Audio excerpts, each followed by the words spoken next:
Hello and welcome to All For United with me, John Foster MUWFC. You can see me on Twitter. My handle is just somewhere here. I'm joined with Nat. Nat will be here soon, but with Matt at the moment and Yehuda. Matt, how you keeping, mate? Yeah, not so bad, mate. You all right? Yeah, not too bad, thank you. Not too bad at all. Thank you for joining us. Last time you was on, Matt, we spoke about the women's shirts selling more than the men's shirts. That was the introduction of Kristen Press and Tobin Heath. That was quite some show. Since then, you've been on the Barmy Army podcasts. Matt, just quickly, just talk to us about the Barmy Army podcasts. Why do you like them so much? What are they all about? Yeah, I think we basically just talk about United women or the recent games. There's a couple of people saying there's audio issues. We'll have a look at that. And yeah, it's just a chance for us to all, keep in contact, which is obviously really good at the moment with, us not being able to be together physically. And yeah, it'll be good to, get on a couple of times. Yeah, absolutely. Yeah. And Yehuda, you're a fan of women's football and the Barmy Army podcast and our podcast. Thank you for joining us. You're celebrating Hanukkah at the moment, aren't you? Yeah. It finished yesterday, actually. It was the last candle yesterday. It was nice. It's a nice holiday. That's good. And just for the viewers at home who don't celebrate, what kind of things did you do over the last 7 or 8 days?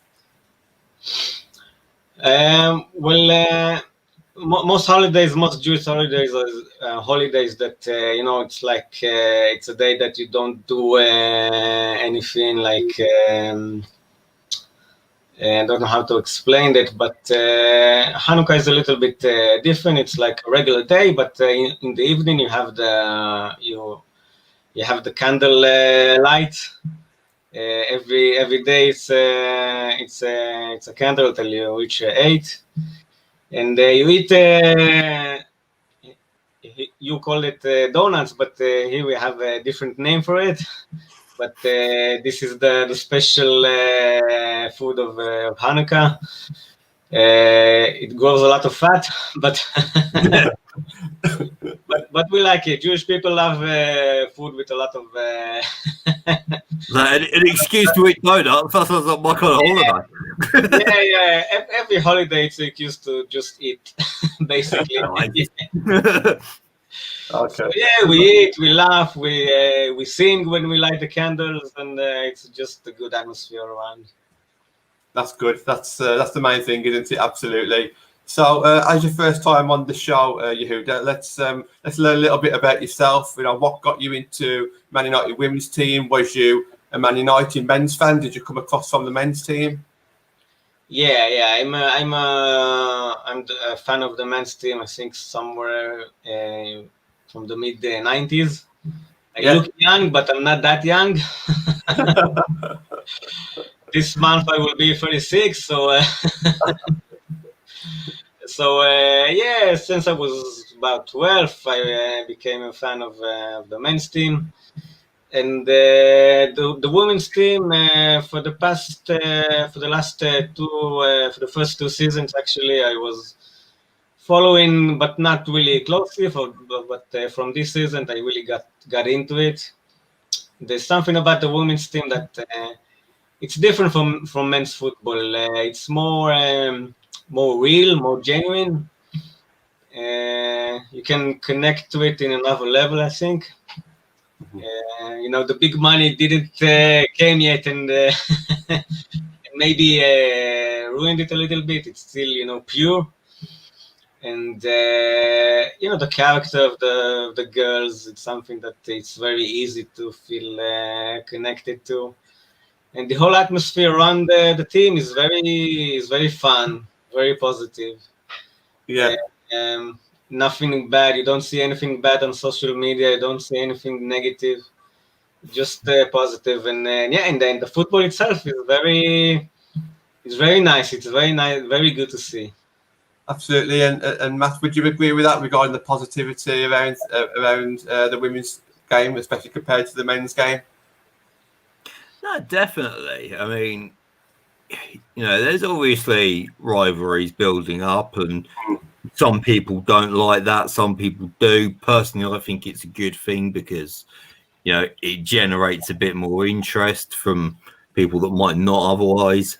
But at the same time, it's all good-natured banter, really. You don't get the real tribalism that you get in the men's game. I think that is one thing that does certainly make it more accessible for fans. Yeah, that's true. Absolutely. A few people in the comments now. Thank you very much. Let's read a few of you guys out. Sorry that was a few minutes late, just a few technical issues there. Brown Knight, hello mate. What did you miss? Nothing. You was the first person to comment, so you haven't missed anything just yet. John Fry, welcome back as always, mate. Yourself, John Neville, thank you. Gary Sheenan, everyone's saying hello. MGive19, you are echoing. Yeah, sorry. Hopefully everything's okay now. So we should be all good. Tonight we're going to be talking about the Reading game. I know it seems a bit like an eternity ago, but it'll be interesting to hear what Matt and Yehuda's thoughts are on the Reading game. Everton, we'll discuss that one as well. Even a little bit about before the Everton game, the 20 minutes building up to the Everton game. I've got to get a few things off my chest there. We'll talk a bit about Casey Stoney being manager of the month, Tobin Heath, player of the month, a few things to discuss, and of course the Bristol game at the end of the show as well. Shout out to Rush there, thank you very much, guys. Let's discuss that Reading game then, Matt. I know it was a little while ago now, but what were your thoughts on the 2-1 win? Yeah, really happy with the result. Obviously a tough game, but I think it always is when you go to Reading. They are a tough side to break down. They'd gone into that game with 4-1 all draws on the bounce. So I think it was always going to be one of those games where we did have to just grind it out and take the win. However, we got it, and I think it was yet another example of progression from last season. The equivalent game at Adams Park last season, of course, we drew 1-1 and other things happened which we weren't going to. But again, this season, we managed to come away with the 3 points, which was really pleasing to see. Keep that run going, keep the momentum going, and of course, keep us top of the table. Yeah, that's it. Yeah, and Hi lad getting that goal as well, Matt. I mean, how nice was it to see her get on the score sheet? It's not something that we see that often. I think it was just once last season. But when she scores, the good goals are really important goals, aren't they? Yeah, I think that was actually her first ever goal for us in the WSL. The only other time that she had scored previously was in that 11-1 against Leicester last season. So, yeah, not somebody who's really known for being a goal scorer, but I think I said on the Barmy Army watch-along at the time, I don't care who scores as long as they're in a red shirt. So, yeah, we'll take them however they come. But, yeah, it would definitely have done her good to get not only a goal, but a really important one as well. Yeah, absolutely. That whole mentality could have been completely different if we didn't get that winning goal and we ended up drawing. Yehuda, as Matt just said, we're still top of the league. We won that Reading game. It was a tough game, though, wasn't it? Yeah. I think I saw in the comments John Fry said about winning mentality, and I think in this game you could really see it, because winning mentality for me it's in situation like that when Reading equalized, it was 1-1. You saw that the girls are very relaxed. They don't they knew that they will come away with the win.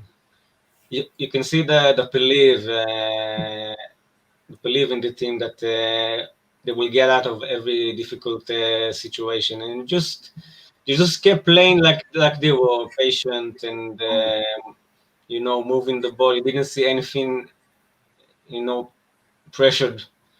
it was very relaxed, and in the end, the goal came.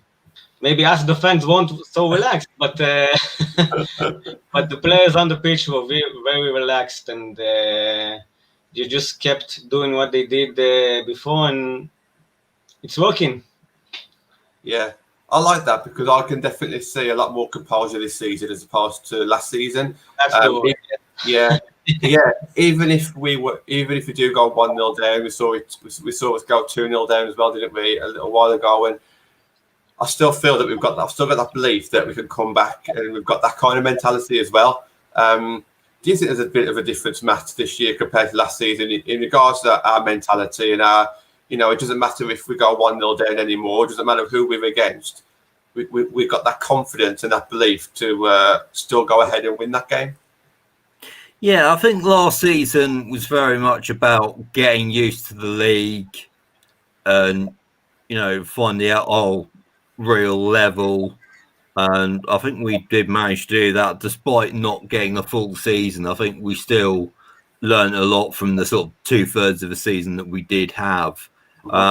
Yeah, we made a lot of mistakes, as you would expect early on. I think it's easy to forget sometimes that this team is only 2.5 years old. But yeah, I think we have got that bit of extra experience now.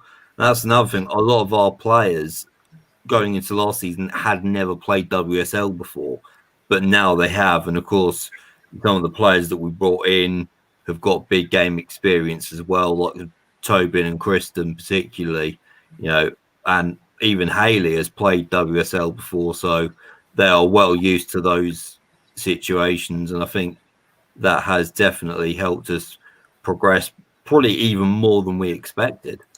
Yeah, absolutely. I've just got a few comments here. What do you think the catalyst of our mentality change? I think it was possibly due to the players that we've brought in. We've got like winners in the team now, and also we are a year more experienced, as you said. Don't forget, we are still a very new team. Sometimes you don't know how you're going to overcome hurdles until you've kind of experienced them, and now we're getting that experience, aren't we? So we played Arsenal, Chelsea, and City about 4 times last season, if not 5 actually with the cups. So we've played them 5 times, so we know what we can do to beat them now. We're showing that this season against Arsenal. I just think it's down to experience and the players that we've brought in, to be honest. Absolutely, yeah. Everton game, Yehuda, what were your thoughts on that game? Well, I think first of all, it's good that we are keeping our losses to the County Cup and and not wasting them in the league. But it was. You can see that the girls did try to put an effort to get the result, to get the win. There was some nice plays. There was some nice moves. The finish maybe was a little bit lacking, but overall I think it was an okay game. It was not a bad game. I didn't think that we deserved to lose this one. Maybe a draw at the end was a fair result, but we were okay. I don't know if there is anything that you can take from it to the league. Anything, any conclusion that you can make from this on the league. I think it's a completely different game, completely different mentality. But it was an okay game. It was an okay. Didn't took the defeat too hard. We did, I think, the best we could in that game. We gave a few players more minutes, and it was overall okay. Yes, Matt, you just mentioned giving some players a few minutes. One player stood out on that one for me, given a few minutes. It was a debut few minutes, Ivana Fuso. How enjoyable was it for a Man United fan to see her get a few minutes on the pitch? Yeah, I think it was great to see. Ever since we signed her, you see a lot of people on Twitter have been desperate to see her. And I think because, nobody had really heard of her. when we first signed her. It was one of those signings that seemed to come a bit out of the blue, didn't really know much about her. So I think we really wanted to see her get a chance to see what she's all about, see what kind of player is, see what she can do. I don't think, unfortunately for her, Wednesday night was necessarily the best game for that, because I think it was a dead rubber game for both sides. And I think that was reflected in the sort of lack of intensity. I do agree with Yehuda to an extent in that, we dominated the play. I think we had more possession. We certainly seemed to have a lot more chances, but as John Fry was saying in the comments, we just weren't clinical enough. I think because we knew that there was nothing riding on it, we didn't really have that intensity. And Ivana coming on, we're always expecting her to come on, having not played in English football at all, and be the hero almost. So I think she did okay, but hopefully there will be other games where she does get a bit more of a chance to really show us what she can do. Yeah, I think when she come on, I think the tempo definitely picked up for us. I'm not saying it was down to her, but I think when she came on, it did seem to lift the team. I know she came straight on when we conceded the goal, so we had to get a bit more of energy, and we definitely lacked that tempo, didn't we? But yeah, for me, I think it was great to see her. I definitely want to see her in the Bristol game at some point. I'm not too sure if we will, because I'm sure Press will be back at that point as well. Looking at social media, it looks like Press will be returning for that game. But yeah, for me, it's great to see her get a run out. I would have loved to have seen her in person at Bristol, but that's not meant to be now. There's a name on the screen, Lotta Rockwist, on the Barmy Army Twitter page. They ran a poll for player of the match. Lotta won by about 30-something%, which is great. Matt, I mean, before we move back onto Yehuda, Matt, regarding Lotta, do you think she just needs consistent games now for her to make that next step up? Do you think she just needs to play more regularly, or do you think she can come good and force her way in regarding what she's doing on the training ground, or does she just need games? Yeah, I think she just needs games, really, because, I mean, I don't know the exact numbers in terms of games she had actually played. I think Shane will be a man for the stats on that one. But, yeah, she definitely hasn't played much. Marty was saying her defence was sometimes iffy. Yeah, that's pretty fair, but when you don't get a consistent run of games, that can happen. Whereas now she's still crying over Fuso playing, quite possibly. Maybe that's why she's not here. But yeah, take it on to Lotta. I know there has been some suggestions that she is considering her future, and I can't entirely blame her for that. But yeah, I think she does just need to, get a run of games. Yeah, I agree with that. And regarding Natalie, I think she is coming, but she's just a little bit late. So I'm gonna have to. If you see me checking my phone, that's why. It's because I'm seeing where Nat is. So going into obviously we play Everton again in like a few weeks' time in the WSL.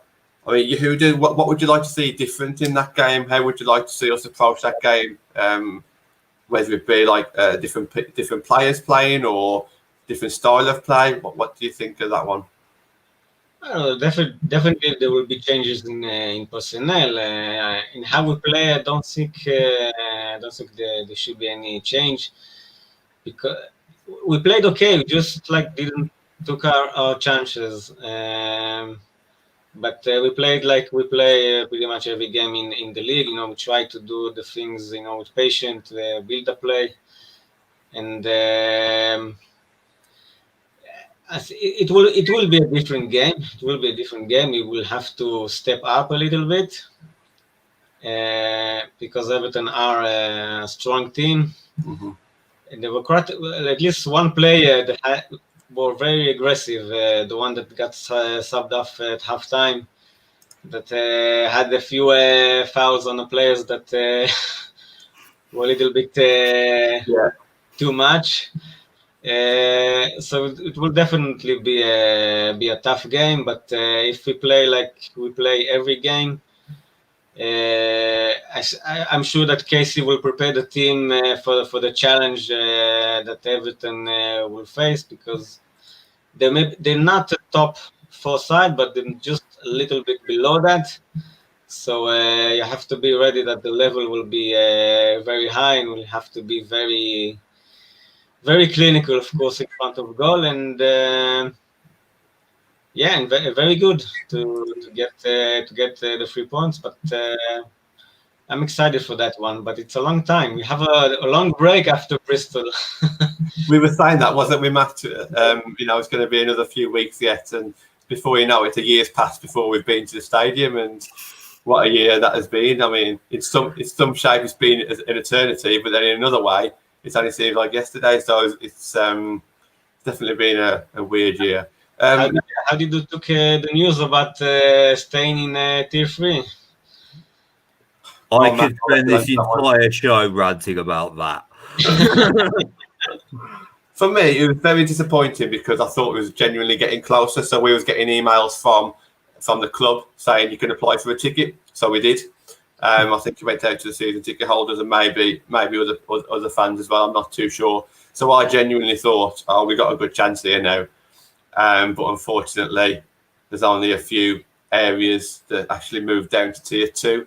Everybody else either moved up to Tier 3 or remained in Tier 3. So very disappointed from myself. I was planning on doing some sort of video in at the stadium as well, which would be a lot more interesting for you guys to watch.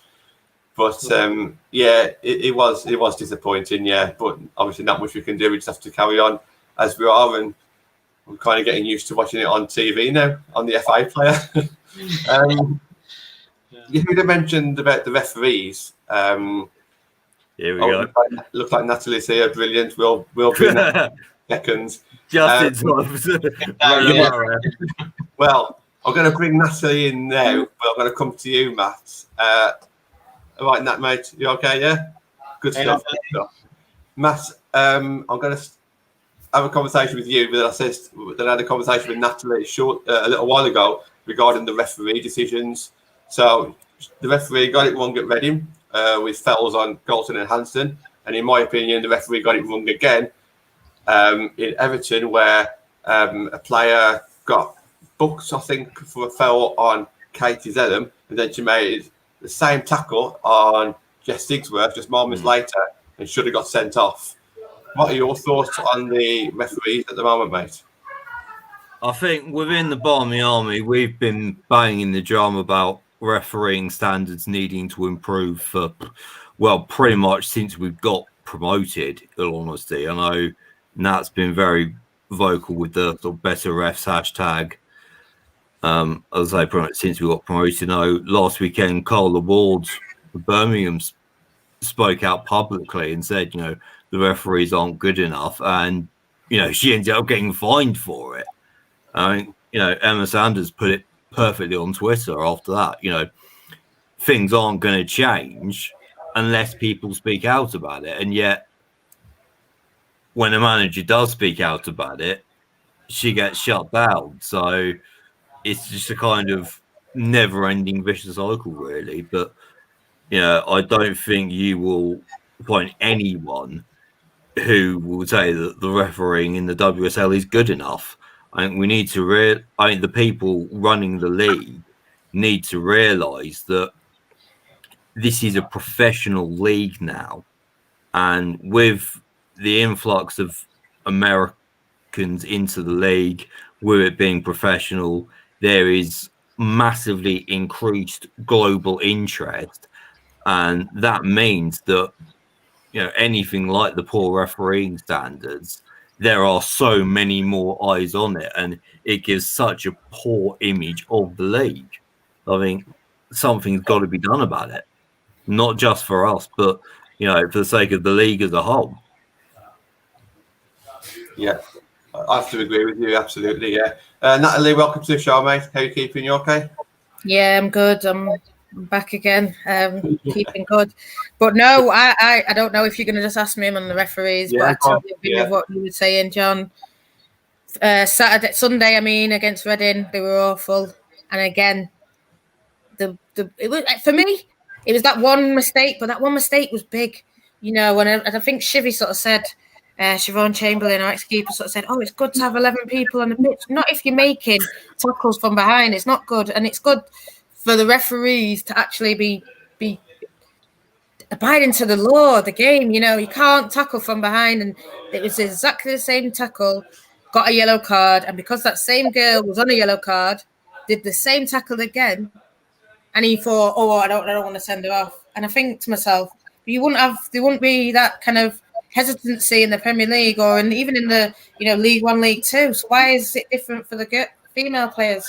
That's what you want. You just want the same level of consistency you get in the men's game. I mean, I know a lot of people, they'll complain about VAR, they'll complain about Premier League refs, but if we had a Premier League ref in our game, I think I would rejoice, because this is like what Carla Ward said, it is Sunday League standard. And I don't blame her for saying what she says. And I know she sticks by what she says. The charge ain't going to change anything, you know what I mean? She will. And I was sort of saying to a few fans, fans should really be getting behind what she's saying. And, I was thinking, like, let's raise some money, let's pay her fine, because for me, she wouldn't accept that. But it's stuff like, pay the fine and let if we raise some money, and even if giving it to food banks or something like that, like how they did for the pay-per-view, they gave all that money to the food banks. And I think some kind of statement needs to be made to show the FA, because they ain't going to act on it. People have been saying, we had that better refs thing last year, and they've come out and said we're not going to make them. So what's going to improve? Nothing's improving with them refs. And I think something big has to happen. I don't want that big thing to be someone with a broken leg, someone having to retire from football. And that's what it's going to be. It's going to be a girl saying, oh, because this ref kept this player on the pitch, I've now got a broken leg and my career's over. I don't want to see that. And the FA needs to get shocked into action. And I don't want the shock to be that way. I want it to be legit, fans pushing it, people saying it. And so good on Carla Ward for saying what she said. No, definitely. Yeah, absolutely. I'm behind that as well, yeah.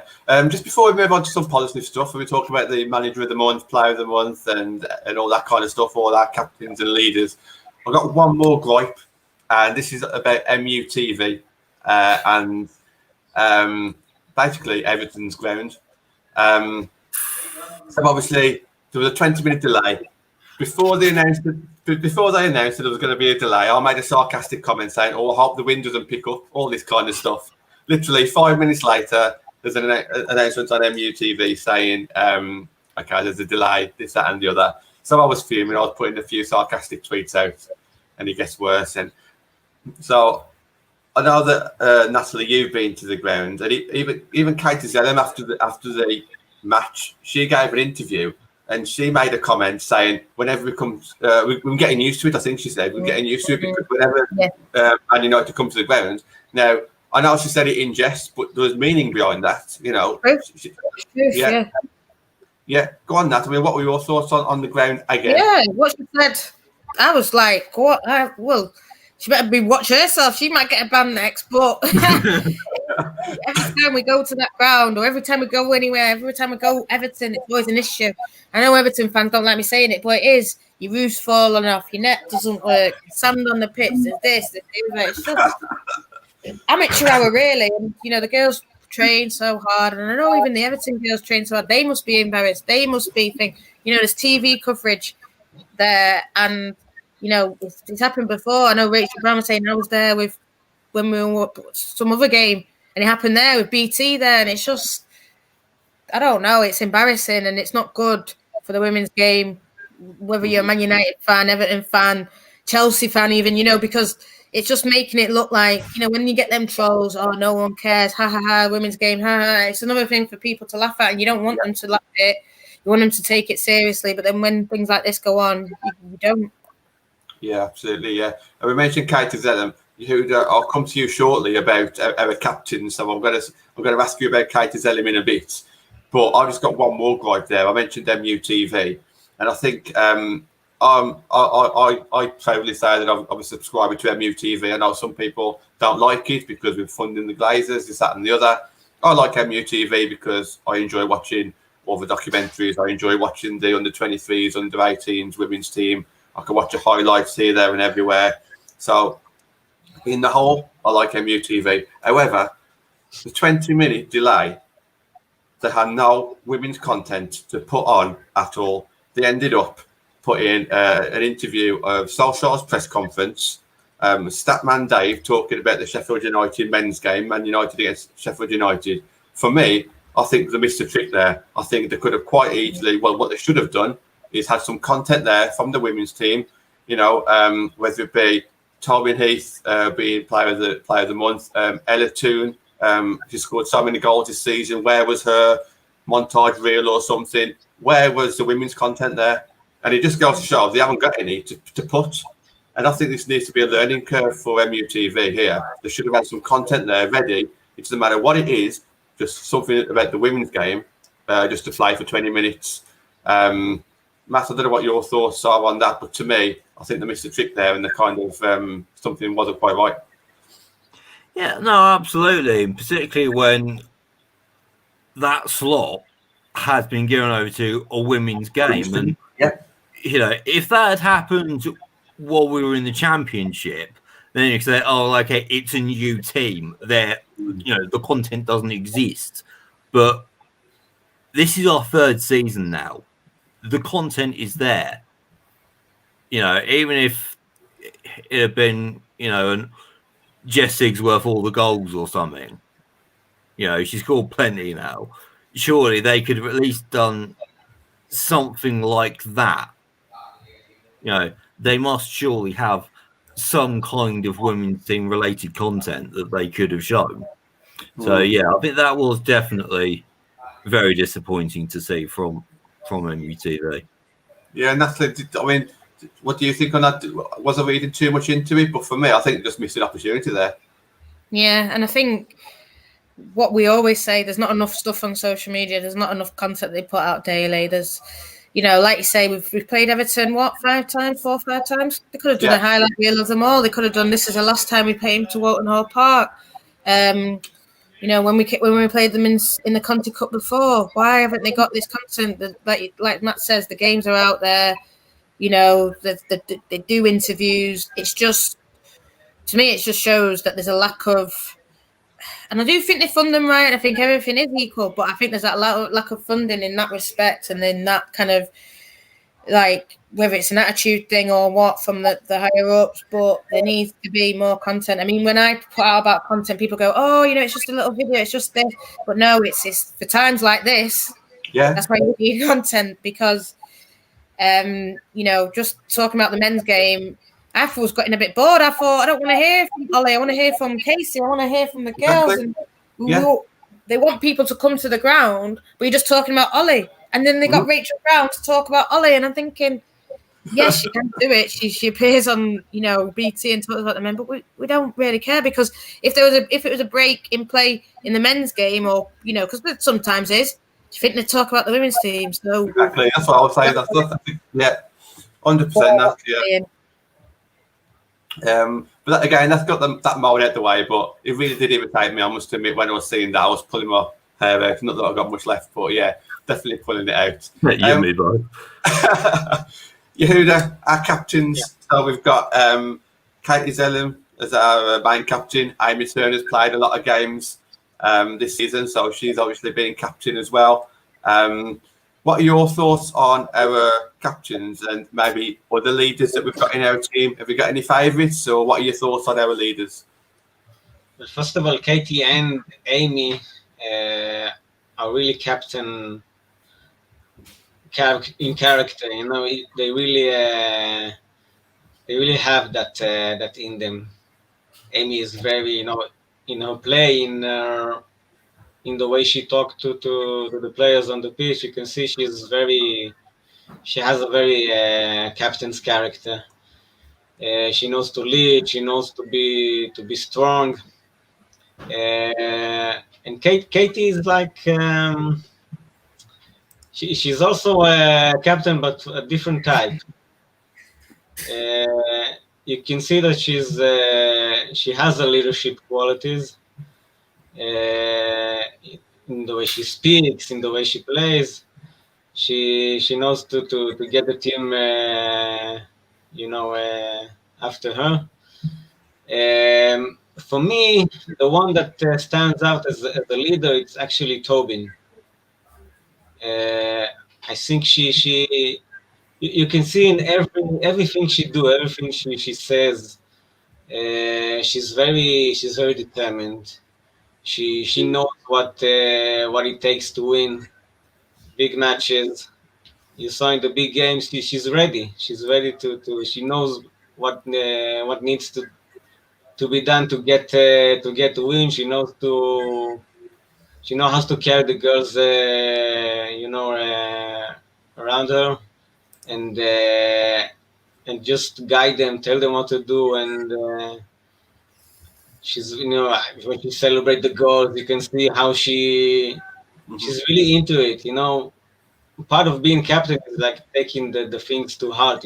Taking everything that happens inside and really be hungry, be determined. And she's been there and done that. She's been at the top level. She knows what it takes, and you can see the impact she has on the rest of the team. Her presence really does something. It really makes a difference this year. You can definitely see it.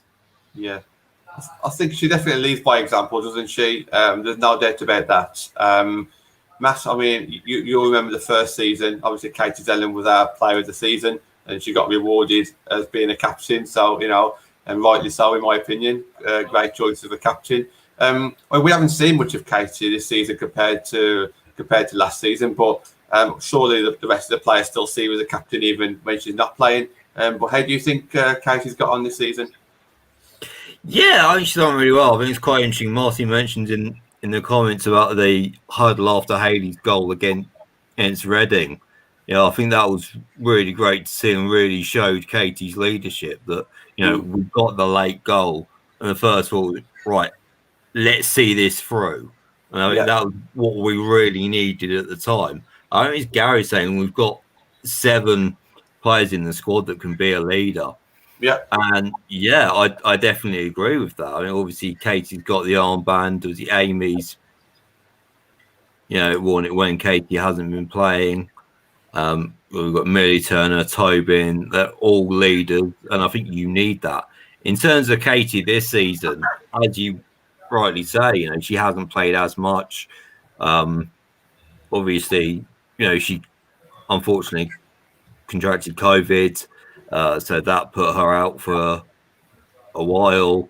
And, obviously we don't know whether, it took her a bit longer to recover from that. And maybe that's why we didn't see her as much as you might have expected. Hopefully she's back to full health now.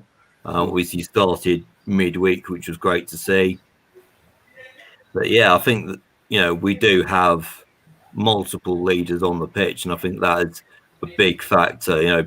Yehuda mentioned Tobin, great example. She's come in, she's won Olympics, she's won World Cup, she's got that big game experience, that elite mentality, and I think that's been invaluable. Yeah, and maybe that's what's impacted our results on the pitch as well, having more leaders on that pitch this season. Amy Turner obviously stepped in. I'll be quite honest here. Millie was usually the first name on the team sheet for me. Based on form, I think Amy Turner at the back. She's doing everything right at the moment, isn't she? She's had a great season. What are your thoughts on that one? Yeah, I totally agree, and feels wrong saying it because it's always Millie. Everyone said Millie's name, and I'm still saying Millie's name, but Amy Turner has been absolutely solid, and Millie plays better with Amy as well, I think. And I think it's that experience. I'm not saying Abby doesn't have experience, but I think it's that experience potentially that they build up in that first year, because that first year is special, and they got that chemistry with each other, Turner and Turner. I think that just gives them a boost as well, hearing that, sisters and all this. And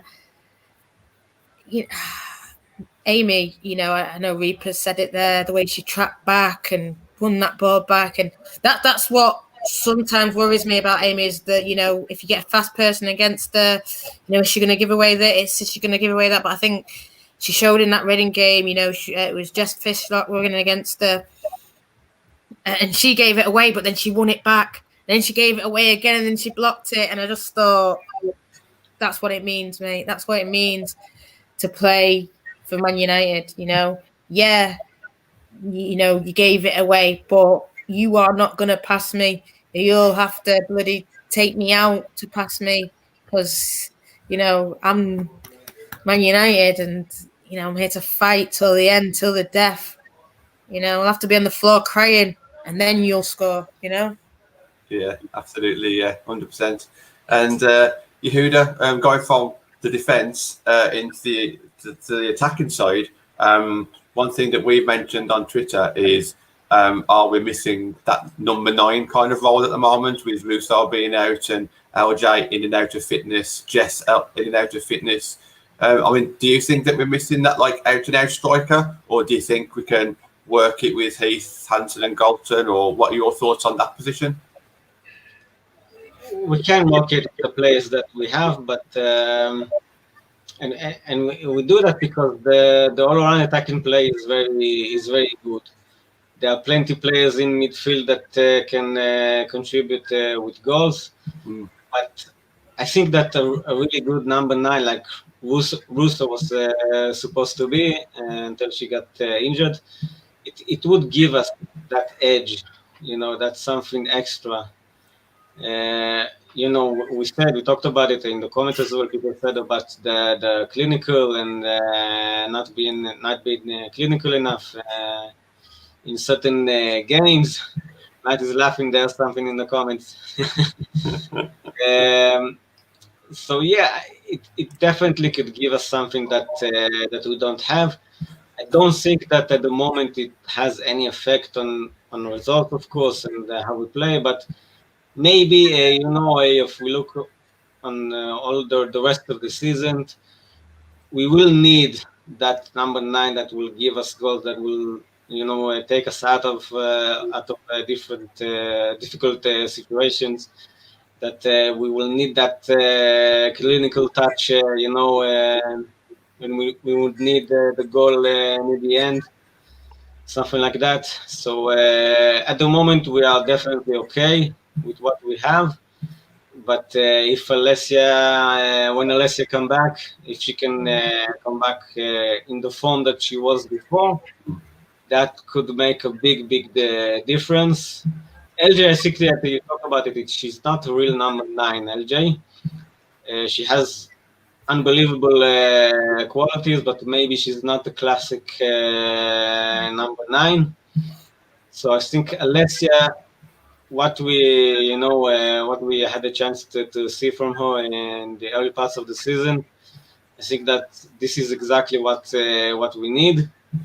And you know, hopefully when she will come back, she will give us that edge, because you need a proper number 9 to, you know, to reach the targets, you know, to take the title. You will need that figure up front. That's right, and it just shows how good Russo was to keep Fess out of that role. You know, she might have even kept her out of the starting 11 at one point. Before I come back to Nat regarding Fuso's debut, Matt, just back to yourself. I mean, what are your thoughts on the number 9 position at the moment? Because all of a sudden we've gone from loads of strikers to be a little bit unsure. Yeah, it has been an issue. Obviously, you know, Kristen Press has been ill. Sounds like she's been quite seriously ill from what she was saying on Instagram.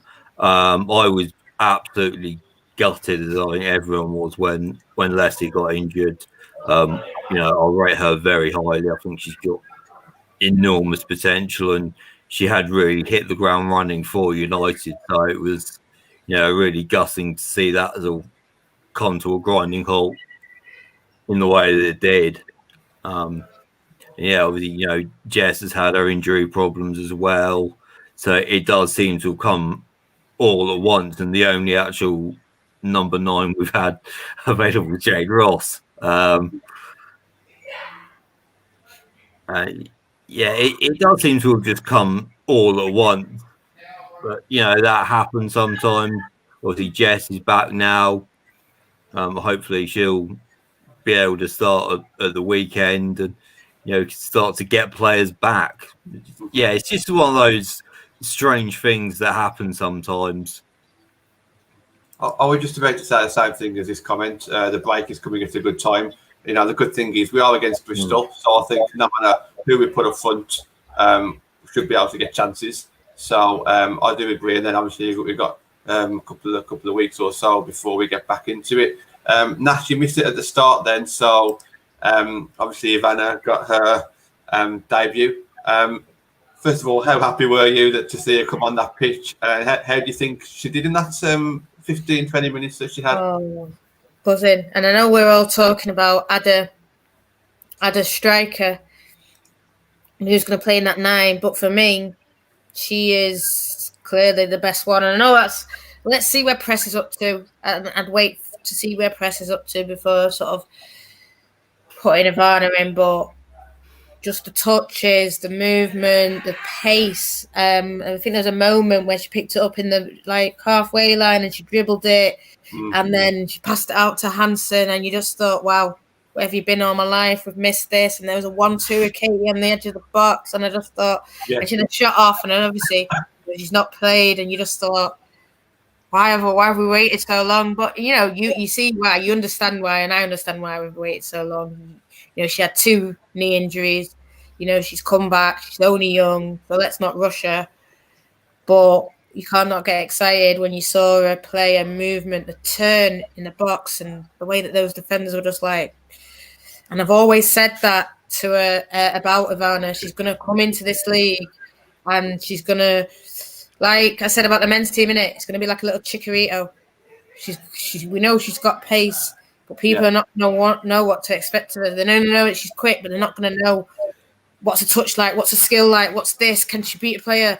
So I think it's that fear that people are going to have, because obviously you'll know there's probably not a lot of videos against her, and the videos are going to be against youth teams and stuff.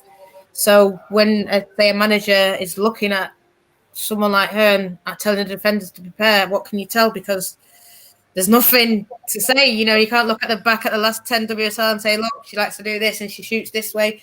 No one knows. So I think it's just excitement to come from her, and I can't wait.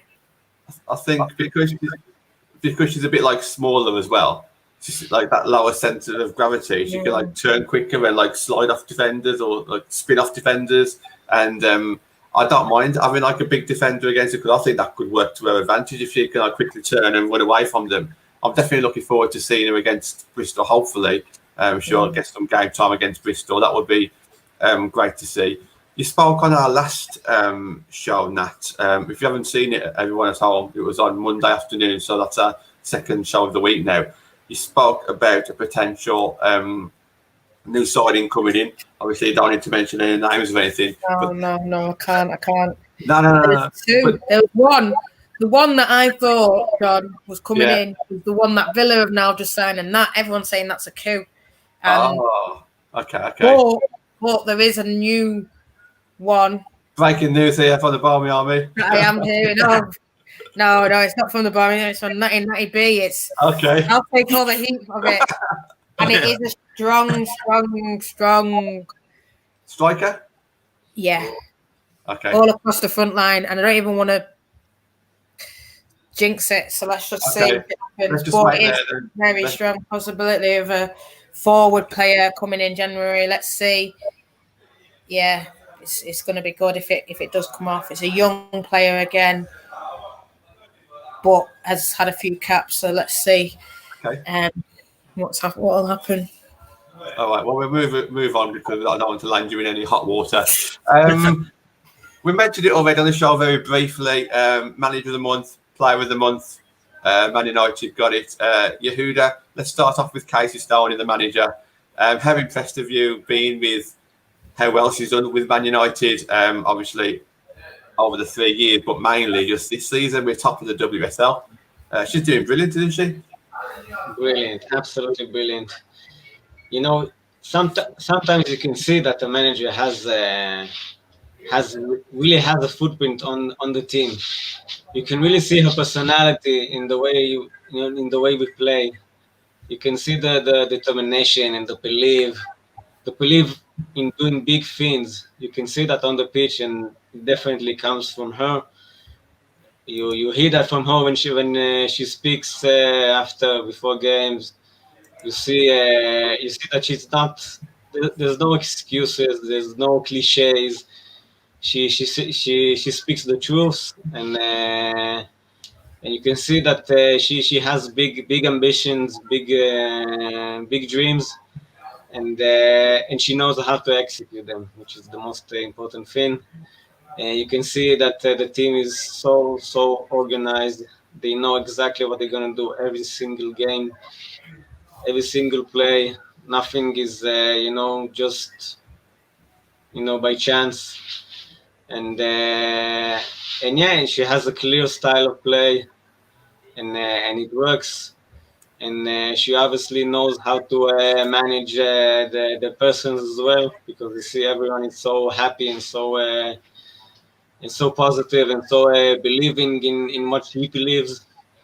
And you can see the progress that the team has made under her. I think it's more that we dreamed of when this project began. To be in the position that we are today, it's incredible, and it has to be down to the manager, because to do something like that, you have to be a really good manager in all aspects. Football wise, mentality wise, you have to be someone very dominant, very decisive, and knows your stuff. Know what it takes to get the win. Know what it takes to have such a good season. And you can see the progress in every season is, it's clear to see, and it's very it's faster than we thought. And yes, also the manager of the month award, obviously she deserves it. And the manager of the month is basically the team of the month award, because if the team does well, then the manager does well. Yeah, I think that's a fair comment. Absolutely, yeah. And all those attributes that Yehuda just made that Casey's got helped us to obviously get that win against Arsenal in November, the penalty shootout win against City, the draw against City. It's a good 3 results in that month. Matt, I mean, what can you say about Casey Stoney? Everyone knows what I think of Casey. I'm a huge fan. But yeah, she did absolutely brilliant, hasn't she? Especially last month, getting those victories. Yeah, I think with the results that we got, that quite rightly won her the player of the manager of the month award. Sorry, it was not just the fact that we got the results, but who we got them against. I think it was the first time in about 30 WSL games that Arsenal had failed to score. We then came from 2 down against City and very nearly won it. I mean, it's only a fingertip save at the end that stops us getting the win there, and that is massive. And we spoke earlier on about leaders on the pitch. Well, they couldn't have anyone better to learn from in that respect, because during her playing career, Casey captained every team she played for, including the national team, and you can't really ask for more than that. And in terms of the job that she's done as a manager, I think it's very easy to forget that this is her first managerial job. She came to us, it's only about a year out from retiring as a player. It's just been absolutely incredible. I think we'll be all very happy if she stayed for 20 odd years like Sir Alex did. Yeah, absolutely. For me, when I think of Man United women, obviously there's only been one coach, but for me, I couldn't imagine Man United without Casey Stoney. I really couldn't. And this might sound harsh, but players come and go. I kind of get that. Whereas managers, for me, I think maybe because I grew up in the Sir Alex Ferguson era, the manager's always been the same. For me, that's the way I see it, and I couldn't imagine it without Casey. I really couldn't. Natalie, that was the first time I think she's won the Manager of the Month. It's a bit insulting if you ask me. I mean, what your thoughts? Should have won it before now, I would have thought. Yeah, for me, she should have won it last month and this month, you know. Winning it every month, you know. We've been top of the league, and I think she's only won it this, like what Matt says, because they can't ignore her anymore. You know, beating Arsenal, it's the first time as well I think Arsenal have ever lost someone who finished, you know, outside the top four, what we did last year. So, you know, the first time we've ever lost that. City, I mean, I know we've talked about it, that game, but, you know, for me, there was a few comments the other day on Twitter and saying how Tobin is a leader, but saying how Tobin is the reason why we are where we are. Not a chance.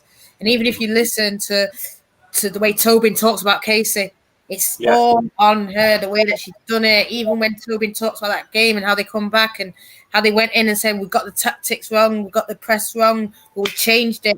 It's not, you know, I changed it. It's Casey, the team, we did this differently. And I just think, for anyone who doesn't see Casey as the absolute amazing manager that she is, I feel sorry for them, because, you know, she's taking us this way. I mean, she'll always say me and my team, my players, but it is like what you say, it's players come and go. And I think the way that she's done it, she's always kept the core players, you know, when we're talking about Amy, we're talking about Millie, Zelly stuff, you know, and she could have easily got rid of loads of, you know, some players, but she's kept that core, she kept that togetherness. And I think, you know, doing that and the way she's growing this team, progression every year, you just, you know, for me, she's manager of the year already, but people say that I'm biased. Oh, well, you're saying that. I'm going to say something controversial now on a Man United channel, but I watched an interview with Jurgen Klopp, and he said regarding leadership and management, he says something that's absolutely brilliant. He says something along the lines of he empowers the people around him and to get the best out of them, and they become leaders. So he's a main leader, but he's empowering the people below him to make some important decisions as well, to help them grow, so everybody grows together. In my opinion, if that's what people are saying about like Tobin Heath and other players who are leaders, you know, we all said that there's about 7 leaders on that pitch. Let's not forget Casey's groomed them into them kind of players. So you know, if we got 7 leaders on the pitch, that's down to Casey allowing them to be leaders.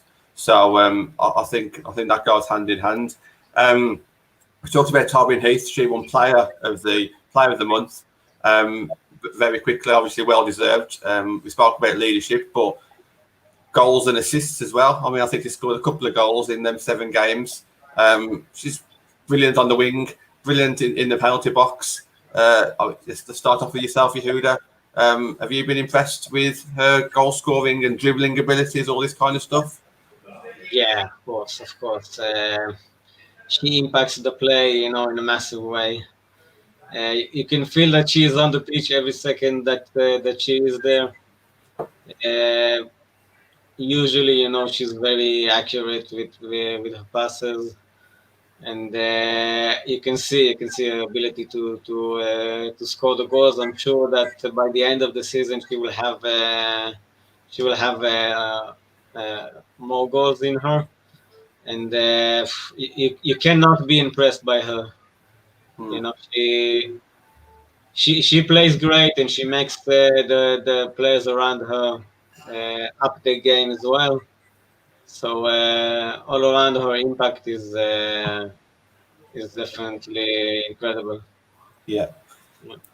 We spoke a bit about Tobin Heath now, so we'll move on. Obviously, Yehuda, this is your first time on the channel.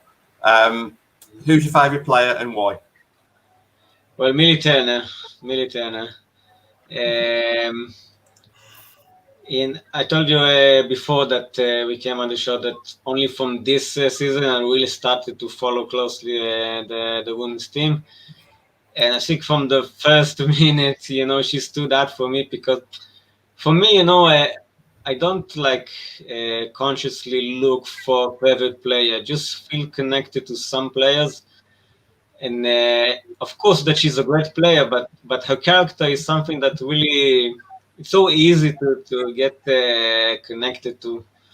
So positive, so happy, so fun person off the pitch. On the pitch, you can see that she's a fighter. You know, she's very brave. She's very determined. She's very Man United. And I just love her. You know, every time, you know, you see her smile, you know, it's the best thing. It's the most important thing, you know, besides the ability on the pitch. You know, you like to see your players being positive and happy people off the pitch as well. It's just fun to see her, you know, everything she does. She's just funny. Here, she's and Tony, you know, the dynamic duo. You know, they're always in for a good laugh, and it's also, you know, you cannot be just serious in football. You can be, you know, a little bit, you know, funny and all this, and still be a beast on the pitch. Yeah. No, you can do both. I agree completely, and I think she definitely won me over when it was in the first lockdown. So March, April, we was relying on social media so much, and her and Ella too, and you mentioned Tony together. I've said it before, so I don't want to harp on about it, but I think those two really went the extra mile to help the fans, and everything that you just said there, I'm smiling because I really agree with you, and I think she's a great ambassador for the club. I think she's got that winning mentality. We know how much she wants to win. She's a perfectionist like Casey, and I think somewhere along the line, I think Casey might see a little bit of herself in Millie, and that's why she probably puts so much emphasis on Millie and wants to make her as best as she can possibly make her. And I've got all the time in the world for Millie, absolutely. Very quickly, just yourself, Matt, what are your thoughts on Millie? Yeah, she's been absolutely fantastic. You know, ever since we started in the championship, she's been a real rock at the back. I think she was one of the nominees for Player of the Year in that first season, which was well deserved. And yeah, I think she's been a player that you know you can always rely on, and that's invaluable. And that partnership that she's had with Amy Turner, I think for me that should still be our first choice partnership. And yeah, her and Tony, when those two get together, are just absolutely hilarious. I think we've all needed a few laughs even more than ever this year, and you know those two never fail to provide them. Yeah, definitely. I'm conscious of time, so just a little bit about Bristol then on Sunday. Start off with yourself, Nat. I mean, what are you expecting? Obviously, last time we played them, there was a bit of an upset there. I'm still quite bitter about it now, the way that the time wasted. And I'll have no problem sending them down in the penultimate game of the season. I think we're against them in April time or something, that we could be sealing their fate and time wasting ourselves. What are your thoughts on Bristol City? We've got to win, haven't we? We've got to win. I mean, if we're serious, we've got to win. I was disappointed. I was really, really disappointed that game, but I think we're a different team now, totally. I think even if we don't have a striker on, I think we've got goals all around that part. I think, you know, we will win this, but maybe it's the time now. I know I keep coming on here 6-5. Maybe it's the time. Let's put a big scoreline in. Let's do it. I mean, I know we're all hoping we would have been back in stadiums, and unfortunately we're not. I don't know if you touched on it before, but, you know, let's just do the right way. See us out, you know. And I don't know if it's a girl or if anyone watches, just do it the right way for us girls. Give us a little Christmas present. Yeah. I love it. You know, any score, just 3 points, I suppose. Matt, yourself, I mean, there's some big score lines in here, 6-0. I said it a couple of weeks ago. I think one thing United have lacked since being in the WSL is a massive score line. Again, don't want to, you know, put any disrespect on Bristol's name, but they are bottom of the league. Is this the game that we can get that big score line?